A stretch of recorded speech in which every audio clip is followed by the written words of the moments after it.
पश्चिम बंगाल की पूर्व मुख्यमंत्री और टीएमसी प्रमुख ममता बनर्जी की मुश्किलें कम होने का नाम नहीं ले रही हैं। अब एक बार फिर से ममता बनर्जी पर एफआईआर दर्ज हो गई है।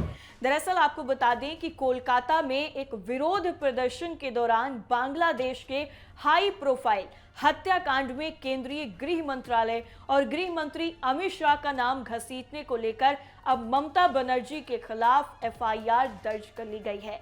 आपको बता दें कि ये जो शिकायत है वो Siliguri cyber crime police station में एक वकील की तरफ से दर्ज कराई गई है, जिसके बाद इस पूरे मामले की वजह से ममता बनर्जी की मुश्किलों में और ज्यादा इजाफा हो गया है। क्या है पूरा मामला और ममता बनर्जी का दावा, अब आपको बताते हैं कि इस विवाद की शुरुआत आखिर हुई कैसे। दरअसल ये जो विवाद है वो 2 जून 2026 को कोलकाता के धर्मतला वाई चैनल में टीएमसी के एक धरना प्रदर्शन के दौरान शुरू हुआ। अपने भाषण में ममता बनर्जी ने ये दावा किया कि उन्हें बांग्लादेश में हुई एक बड़ी हत्या के पीछे की पूरी साजिश और लोगों के नामों की जानकारी है, लेकिन वो खुलासा नहीं करेंगे क्योंकि इससे पड़ोसी देश में उथल पुथल मच सकती है। उनका इशारा स्पष्ट रूप से बांग्लादेशी छात्र नेता शरीफ उस्मान बिन हादी की हत्या की तरफ था। ममता बनर्जी ने बेहद ही गंभीर आरोप लगाते हुए कहा कि जब मार्च 2026 में पश्चिम बंगाल पुलिस की स्पेशल टास्क फोर्स ने इस हत्याकांड के संदिग्धों को राज्य से गिरफ्तार किया था, तब केंद्रीय गृह मंत्री ने उन्हें व्यक्तिगत रूप से फोन किया था। ममता बनर्जी का दावा है कि गृह मंत्री ने राष्ट्रीय हित का हवाला देते हुए उनसे इस गिरफ्तारी की खबर को दबाने और बाहर ना आने देने के लिए भी कहा था। एफआईआर में क्या लगाए गए आरोप, दरअसल ममता बनर्जी के सनसनीखेज दावे के बाद सिलीगुड़ी की वकील रिंकी चटर्जी सिंह ने उनके खिलाफ Siliguri cyber crime police station में आपराधिक मामला दर्ज कराया है। वकील का कहना है कि ममता बनर्जी ने अपने बयान में देश के गृह मंत्रालय का नाम भी घसीटा है। वकील का आरोप है कि खुले मंच से देश के प्रशासन से जुड़ी इतनी संवेदनशील और खुफिया जानकारी सार्वजनिक करने से देश की सुरक्षा खतरे में पड़ सकती है।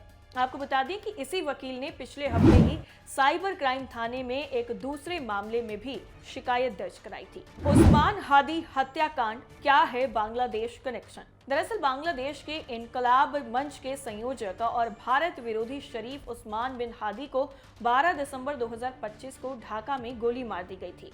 18 दिसंबर को सिंगापुर के अस्पताल में मौत हो जाती है, जिसके बाद बांग्लादेश में भारी विरोध प्रदर्शन भी हुए थे।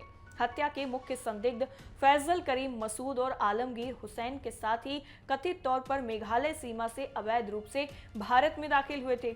पश्चिम बंगाल एसटीएफ ने इन्हें मार्च 2026 में गिरफ्तार किया था और तब से वो भारतीय एजेंसियों की हिरासत में है। बांग्लादेश की तीखी प्रतिक्रिया, वहीं आपको बता दें कि ममता बनर्जी के इस बयान ने सीमा पार भी राजनीतिक हलचल तेज कर दी है और वहां के भारत विरोधी गुटों को नया मुद्दा दे दिया है। हालांकि बांग्लादेश की सरकार ने ममता बनर्जी के दावों से सीधा किनारा कर लिया है।